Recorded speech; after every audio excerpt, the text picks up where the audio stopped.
How to replace a 2022 Ford Maverick 5-button smart key remote battery. Now here's Sergeant Locksmith to show you how. Okay, we're going to change the battery out on our 5-button Ford smart remote. Doesn't matter if you've got the trunk, the hatch, tailgate right here. It's all the same principle on these. Just the button configuration will be a little bit different. That's it.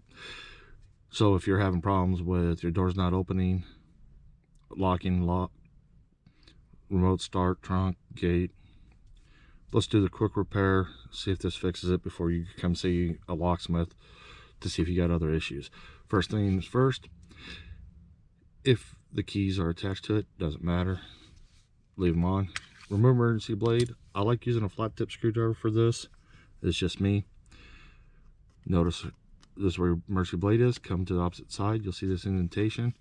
Take your flat tip, put it in there, just twist it and twist. You notice it wants to pop up. I don't pry on it because you can break the little tab that sits in here. I like to take the flat tip and just slide it in right over here on the side. Pops up. That's that little tab I was telling you about. They can cause a problem. Now you notice this battery popped up. Sometimes they do, sometimes they don't. It's a goofy design with Ford. Dump it out. It's your CR2450. Go ahead and put your new battery in, slide it in, push down, and you notice it doesn't latch on here. You can turn around and even try that. It won't work. I've always found that you put it in, set it down, this back cover pushes everything down in there. Remember that little tab I told you about? Slide it in.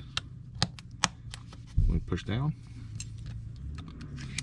And there you go. You've changed it. Hey, if you would give me a thumbs up, comment down below. Thanks again for watching.